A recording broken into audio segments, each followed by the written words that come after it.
When I was younger, the mall was a place of joy, food courts, arcade games, movie theaters, and endless storefronts glistening under fluorescent lights. But now, every time I hear that word, mall, I feel something deep inside my gut twist with dread. This story isn't a memory. I enjoy revisiting, but maybe if I tell someone, if I get it out of me, maybe it'll stop. It started last winter. I had just moved back to my hometown to take care of my dad. He'd gotten old without warning. One day he was mowing the lawn and barbecuing ribs, and the next he was in a hospital bed mumbling nonsense about shadows on the glass. After a while, the nurses said he'd stabilized, so I took a part-time job to pay rent. The only place hiring that didn't require a resume full of references was the old Ridgeway Mall. The place was half dead. Half the shops were closed, the fountains had dried up, and at least 3 security cameras were pointed at nothing. I got a job as a janitor on the night shift. From 10 p.m. to 6 a.m., I walked the eerily quiet halls, sweeping up popcorn and candy wrappers and cleaning bathrooms that were almost never used. It was easy money. Or at least it seemed that way. It started on a Thursday night. Around 2 a.m., I was doing my rounds on the upper floor when I saw something odd in the reflection of a store window. Not in the window, just the reflection. Behind me, a tall figure slowly walking down the corridor. Long legs, thin arms, no features. I spun around, just the empty walkway stretching toward the food court.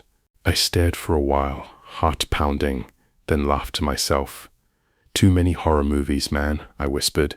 But that night, as I tried to sleep, I kept seeing the thing's legs moving in silence across the tile floor. Not running, just walking.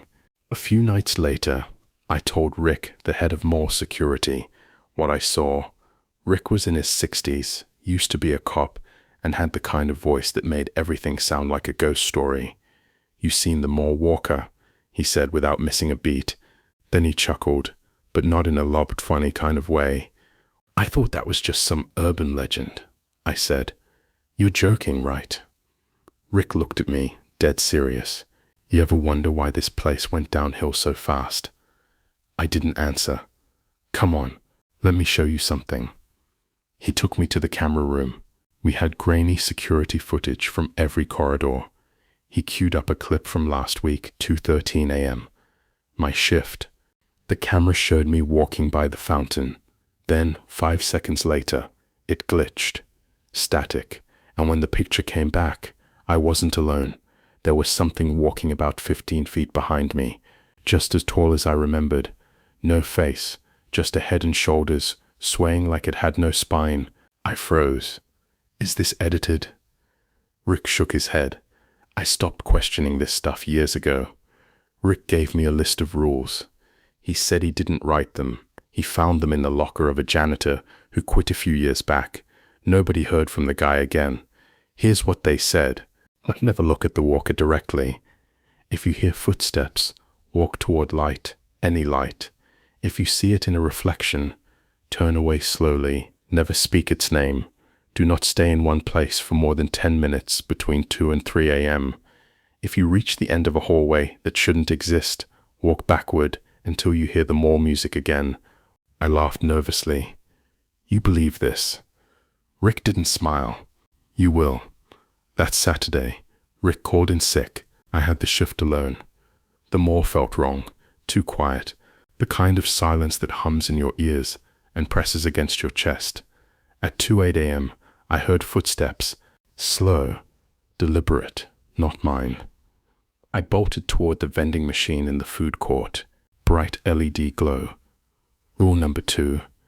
I stayed there, breathing heavily. My walkie crackled. "You hear that?" It was Rick. "How the hell are you on this channel?" I whispered. "You need to leave. Now." "What do you mean?" "I think it followed you." My blood turned to ice. I turned, just slightly, just enough to see the reflection on the vending machine glass. There it was, closer than before, closer than it should be. I ran for the department store. It had emergency lights, barely flickering, but better than nothing. But that was a mistake. The walker doesn't like certain places.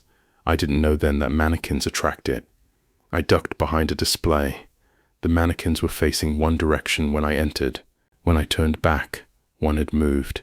Its hand was pointed at me. Behind it, the walker stood, taller than the entrance, head tilted, like it was trying to understand what I was. It didn't move fast. It just appeared closer every time I blinked. I broke for the back exit, using my phone's flashlight to navigate storage rooms and corridors until I burst through the delivery dock doors. Outside, under the sodium lights, the air felt lighter. The walker never left the building, but I knew it was waiting. I called Rick the next morning. No answer. I drove to his place. The door was open. Inside, it looked like he'd packed in a rush. Cabinets open, clothes scattered. On the dining table was a manila folder with one word written on it, Walker.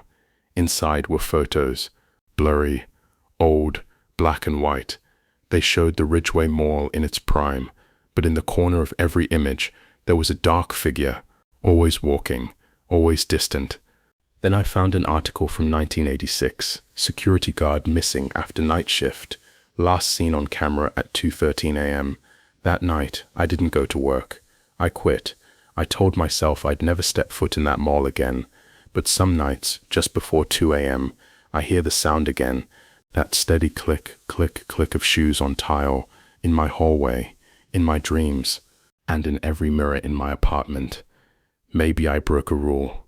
Maybe once you see the walker, it's already too late. But I know this.